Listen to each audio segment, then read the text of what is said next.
Друзья, всем добрый день. И все, наверное, знают проблему такую с Нивой трехдверкой, со скрипом багажника. Вообще беда. Купил новую Ниву, проездил 15 дней и заскрипел багажник очень сильно. В интернете пролистал очень много разных вариантов, как этот скрип устранить. Честно сказать, ни один из них мне не помог. Я решил вам рассказать как можно быстро, без воды, как это сделать все в домашних условиях, и чтобы багажник не скрипел. Поехали. Откручиваем замок этот, снимаем тросик, снимается легко, я правда сломал здесь. Снимается вот так, отгибая, оттягиваю в сторону, раз, и также в эту сторону тоже, вот, и все. Замок это выбрасываем. Дальше сразу рекомендую спилить пружину, 1/3 я ее уже спилил. Некоторые в интернете пишут, что надо рубашку спилить. Я ее пилил, ничего это не помогло, короче говоря. Пружину нужно взять, спилить на 1/3. Для чего? Для того, чтобы новый замок, когда его поставим на место в момент открывания, чтобы не произошло обратное закрывание, когда переходишь от ручки к багажнику. То есть рычажок нажимается, и он должен остаться в таком положении, чтобы открыть дверь. Если он начинает пружиной обратно оттягиваться, у вас один язык сработает, второй останется закрытым. Далее ставим пластину вот сюда. Вот я ее уже сюда установил. Здесь отверстие на 6 мм глубже сверлим. Здесь полностью прорезаем до конца, потому что не подходит. Нужно ее сдвинуть ближе на улицу, наружу. Прикручиваем эту пластину. Вот здесь вот я тоже выпилил паз. Для чего? Для того, чтобы кронштейн или петля проушина не задевала за нее в момент закрывания. Подложил такую шайбу. Для чего она нужна? Чтобы выровнять замок. Потому что здесь болт торчит, немножко поднимает замок новый. Вот, соответственно, я таким образом выровнял. Что касается номера, это урбановский вроде бы. 21 21 4 630 50 10. В комплекте идет и пластина, и проушина, и, соответственно, замок. Далее мы устанавливаем замок.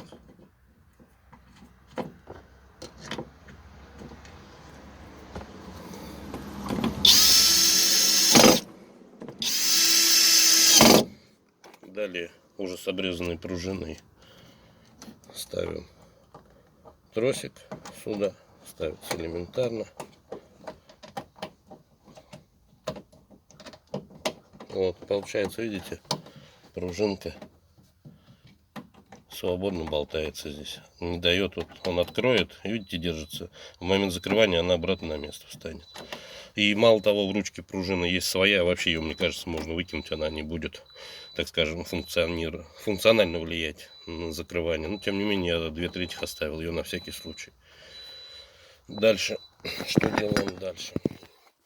Дальше, вот эта проушина, что идет в комплекте с урбановской, она тоже не подходит. А чем не подходит? То есть она идет немного вниз, упирается в кузов. Пришлось что сделать? Вот как она была. Вот в этом месте отрезаю полностью, вырезаю 5 миллиметров кусочек прямо от начала и 5 миллиметров. Дальше вот в этом месте грею, загибаю сюда миллиметров на 12-15, чтобы проушина загнулась. Почему здесь погрел? Потому что если не греть, загнется сама скоба. Далее пришлось мне вот здесь вот прорези сделать.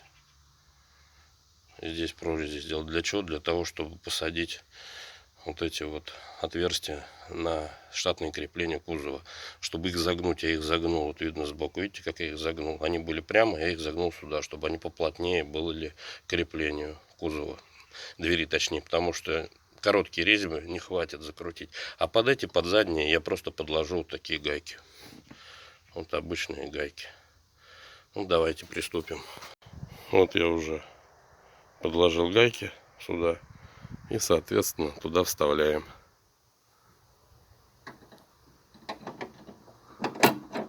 Вот. Все, вставили. Далее прикручиваем. Видите, как плотно подошли нижние отверстия. Не нужно подкладывать ничего из-за того, что я их загнул. А здесь просто я подложил обычные гайки на 8. Далее закручиваем.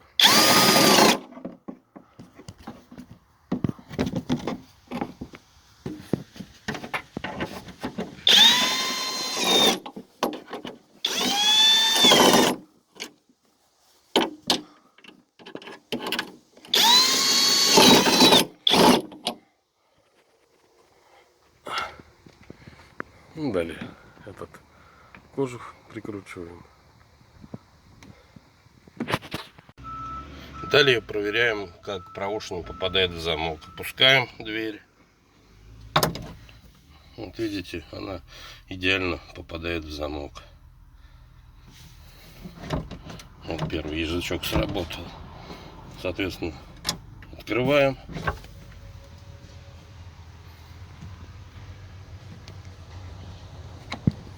Ну и пробуем закрыть.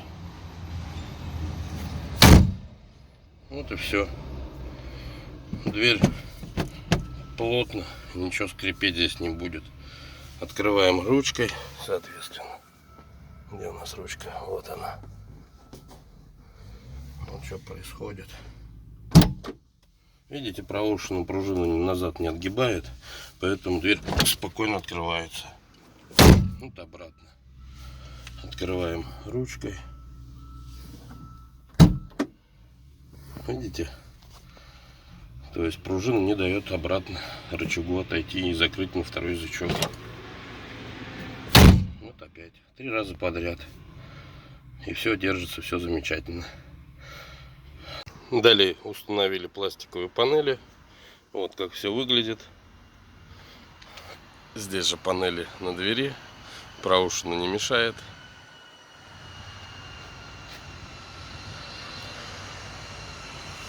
И пробуем закрыть.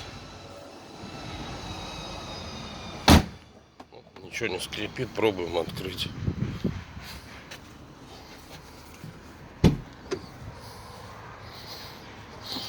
И все хорошо открывается.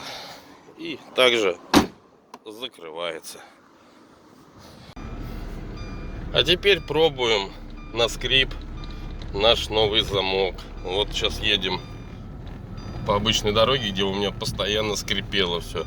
Сейчас проеду немножко похуже дороги.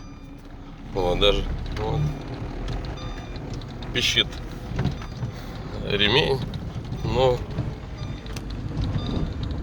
скрипа нет вообще-то в двери. Вообще тишина. Можно разогнаться даже. Вот что значит заменить вовремя замок. Всем спасибо. Рад, кому пригодилось мое видео. До новых встреч. До свидания.